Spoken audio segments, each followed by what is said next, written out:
Assalamualaikum anak-anak, bertemu lagi dengan Bunia. Bunia akan menyampaikan materi tentang akidah akhlak.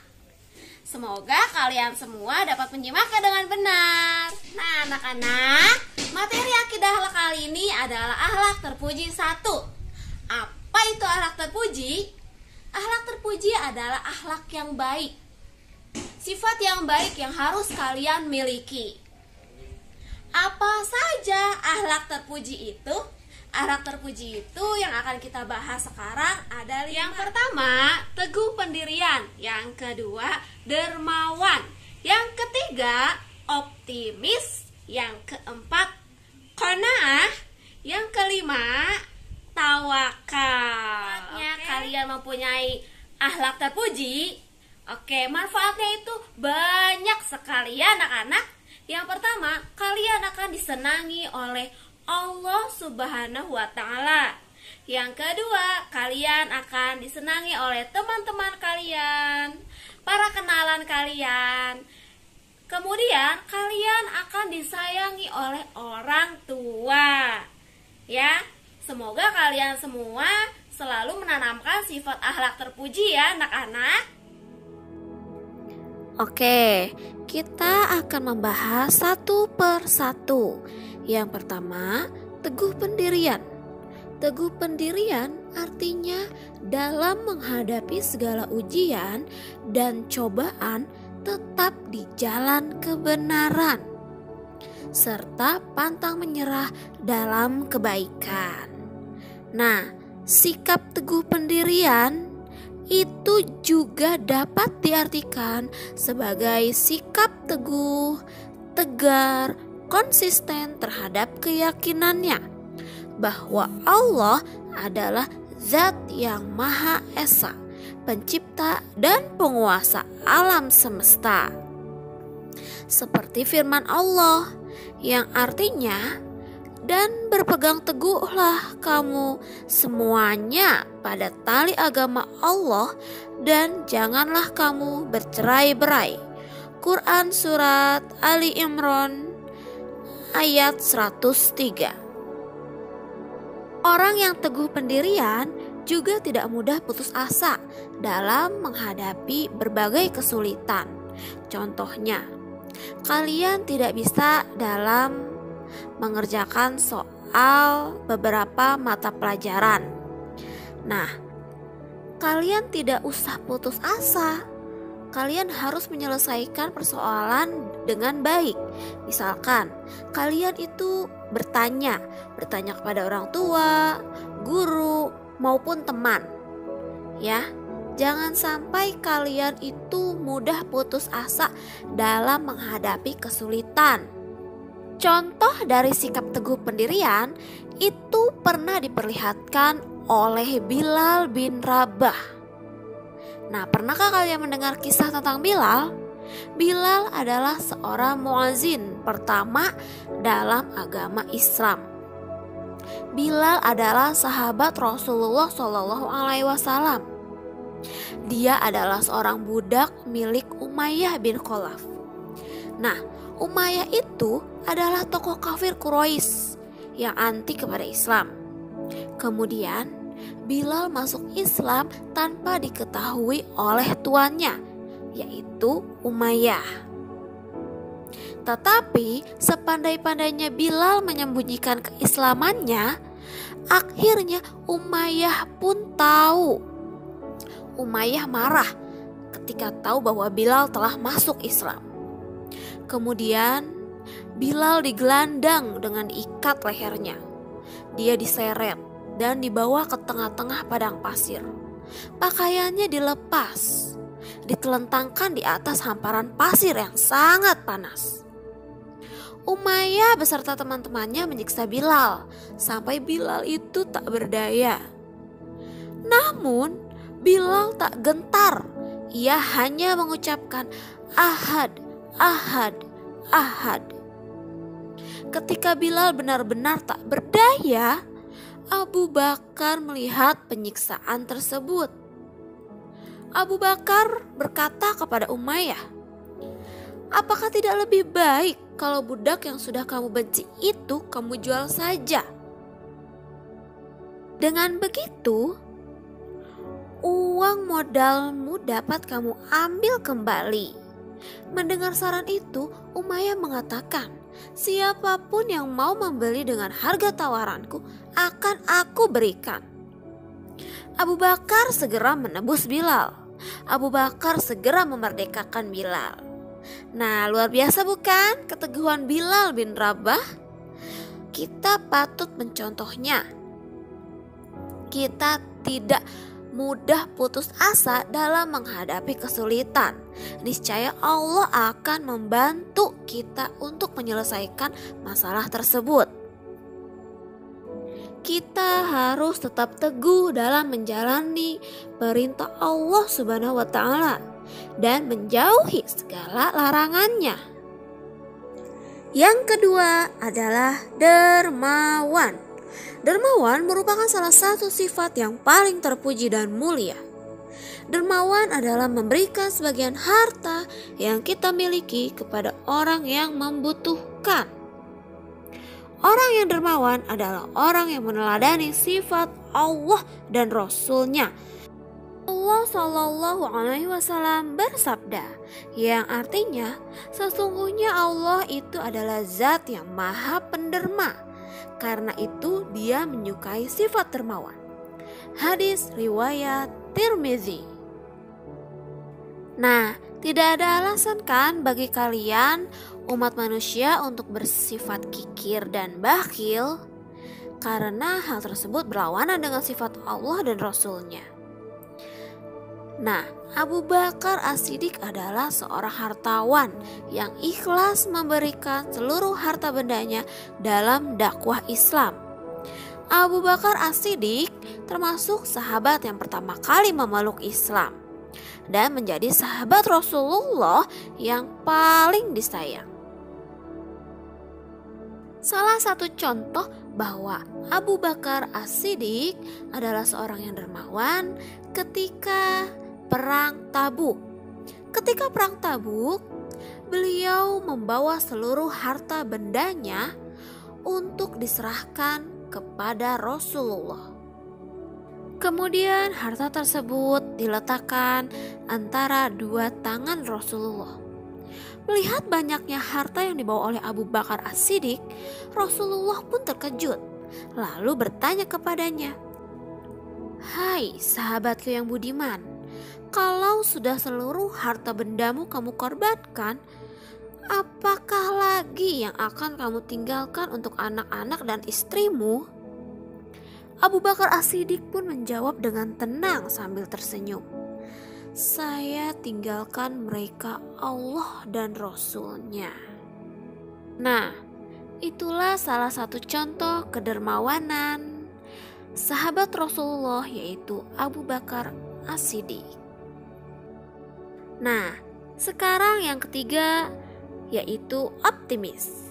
Optimis adalah sikap orang yang selalu berpengharapan baik dalam menghadapi segala hal. Orang yang memiliki sikap optimis selalu bersemangat dalam hidupnya. Nah, contoh dalam ulangan akidah akhlak untuk kelas 5, beberapa murid itu tampak tegang, tetapi salah satu murid yang bernama Luqman tampak ceria.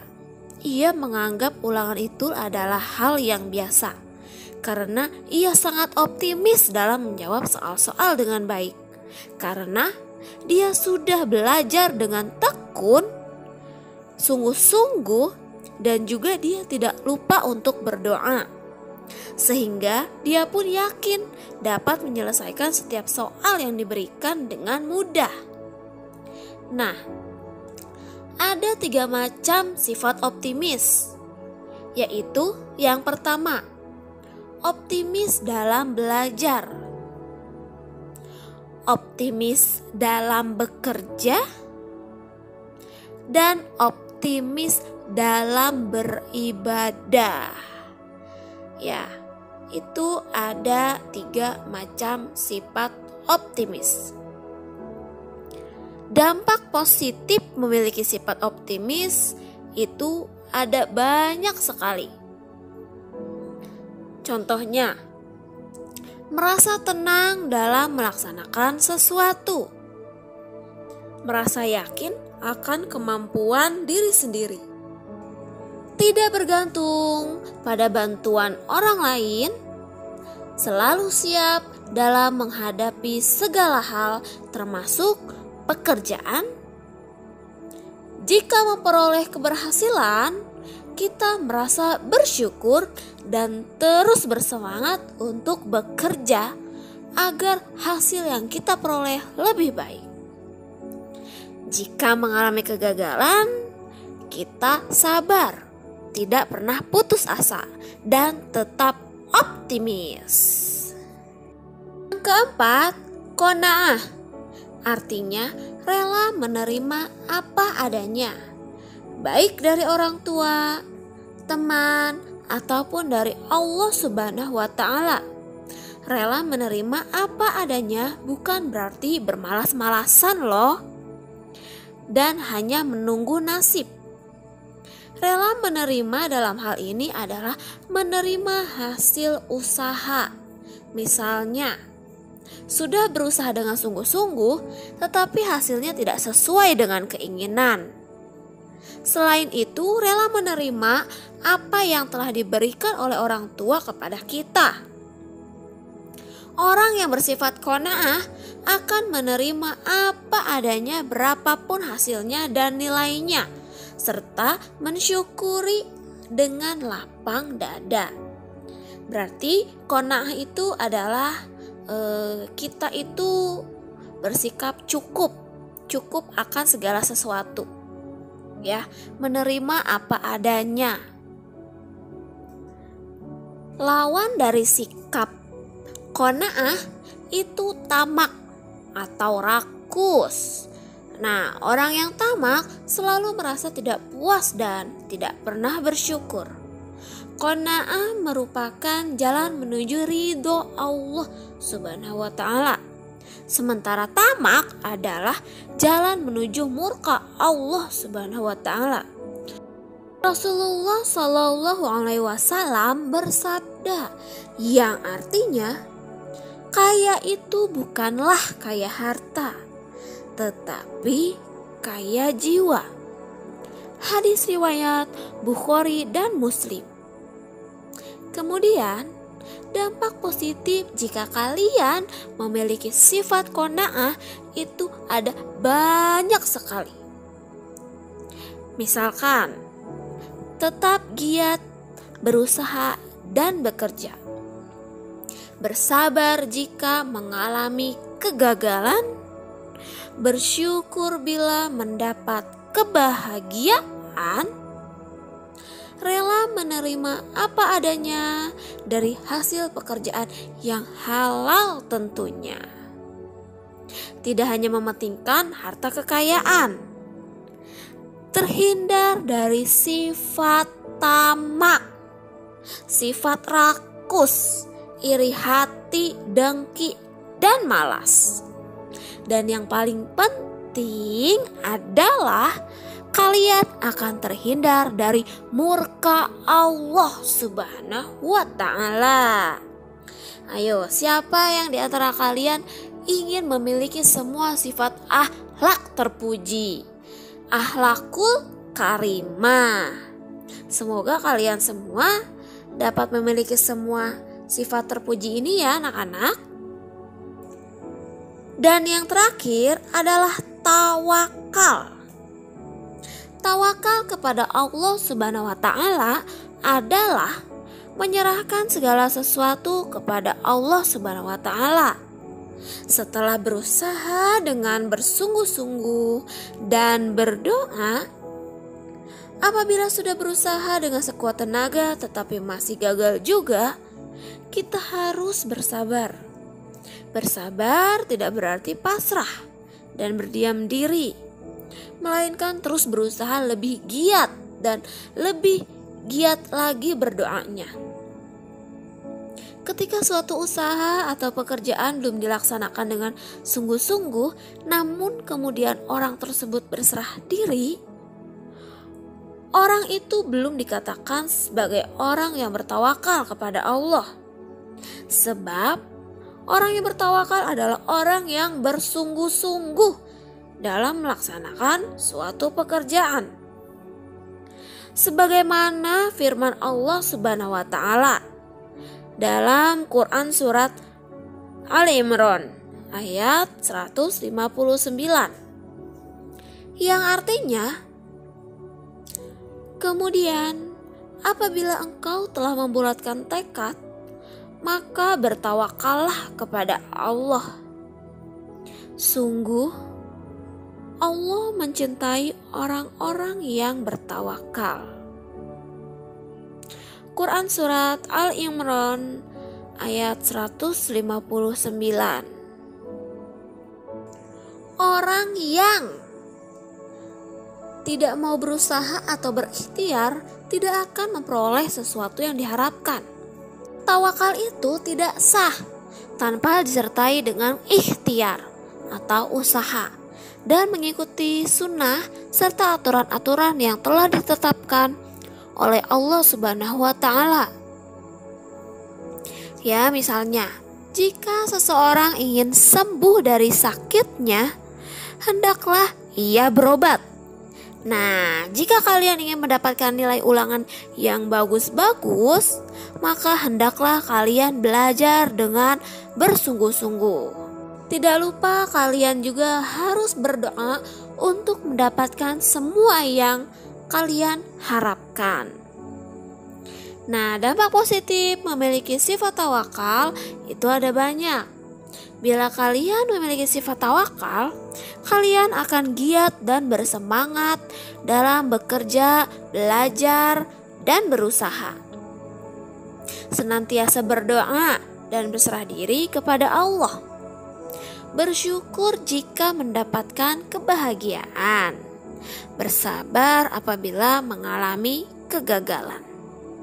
Terhindar dari sifat sombong, karena keberhasilan itu bukan semata-mata hasil pekerjaan kalian seorang, tetapi atas kehendak Allah Subhanahu wa taala. Apabila Allah berkehendak, maka tidak akan berhasil. Kemudian tidak gelisah, tetapi selalu tenang dalam menjalani kehidupan sehari-hari.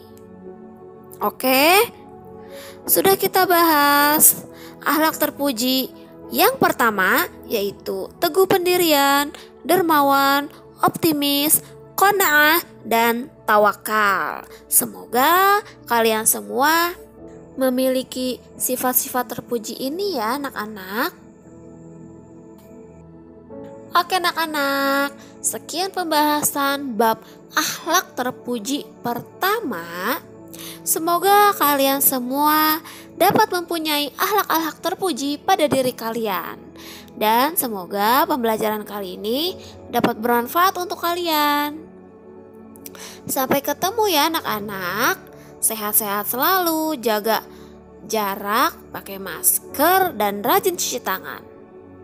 Billahi taufiq wal hidayah. Wassalamualaikum warahmatullahi wabarakatuh.